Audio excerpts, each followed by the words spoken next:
ತಾಯಿ ಮತ್ತು ಇಬ್ಬರು ಮಕ್ಕಳ ಸಾವಿಗೆ ಕಾರಣವಾದ ಮಂಜನಾಡಿ ಗ್ರಾಮದ ಖಂಡಿಕದಲ್ಲಿ ನಡೆದಿದ್ದ ಗ್ಯಾಸ್ ಸೋರಿಕೆ ಘಟನೆಯ ಬಳಿಕ 21 ದಿನಗಳ ಕಾಲ ಪ್ರತಿದಿನವೂ ಆಸ್ಪತ್ರೆಗೆ ಭೇಟಿ ನೀಡಿ ವಿದ್ಯಾರ್ಥಿನಿಯರಿಗೆ ಧೈರ್ಯ ತುಂಬಿದ ಶಾಲಾ ಮುಖ್ಯ ಶಿಕ್ಷಕನ ನಡೆ ವ್ಯಾಪಕ ಪ್ರಶಂಸೆಗೆ ಪಾತ್ರವಾಗಿದೆ.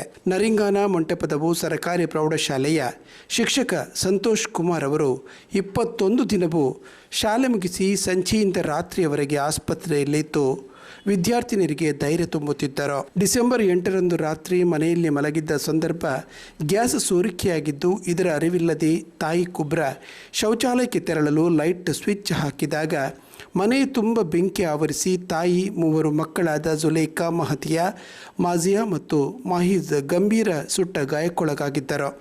ಅವರು ದೇರ್ಲಕಟ್ಟೆಯ ಖಾಸಗಿ ಆಸ್ಪತ್ರೆಯಲ್ಲಿ ಚಿಕಿತ್ಸೆ ಪಡೆಯುತ್ತಿದ್ದರು. ತಾಯಿ ಗಂಭೀರ ಸ್ಥಿತಿಯಲ್ಲಿ ಬೇರೆ ಐಸಿಯುವಿನಲ್ಲಿ ಚಿಕಿತ್ಸೆ ಪಡೆಯುತ್ತಿದ್ದು ಮೂವರು ಸಹೋದರಿಯರನ್ನು ಒಂದೇ ಐಸಿಯುವಿನಲ್ಲಿ ಇರಿಸಲಾಗಿತ್ತು. ಅವರು ಪರಸ್ಪರ ಸಾಂತ್ವನ ಹೇಳಿಕೊಳ್ಳುತ್ತಿದ್ದರು. ಡಿಸೆಂಬರ್ 13ಕ್ಕೆ ತಾಯಿ ಸಾವನ್ನಪ್ಪಿದ್ದು ಈ ವಿಷಯವನ್ನು ಪುತ್ರಿಯರಿಗೆ ತಿಳಿಸಿರಲಿಲ್ಲ.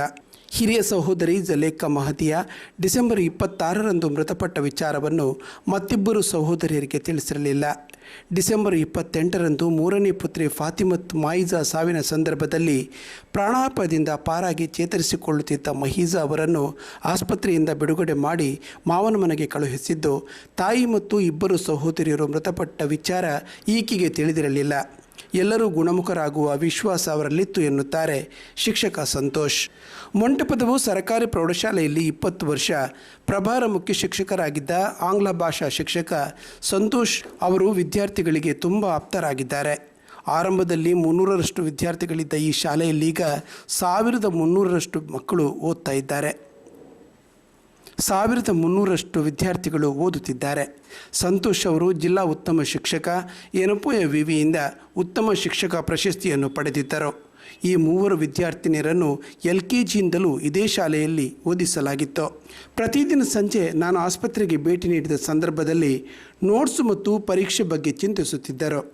ಪರೀಕ್ಷೆ ಬರೆಯದೇ ನಿಮ್ಮನ್ನು ತೇರ್ಗಡೆ ಮಾಡುತ್ತೇವೆ ಎಂದು ಧೈರ್ಯ ನೀಡುತ್ತಿದ್ದೆ. ಆಗ ವಿದ್ಯಾರ್ಥಿನಿಯರ ಮುಖದಲ್ಲಿ ಸ್ವಲ್ಪ ಸಮಾಧಾನ ಕಾಣುತ್ತಿದ್ದೆ ಎನ್ನುತ್ತಾರೆ ಸಂತೋಷ್.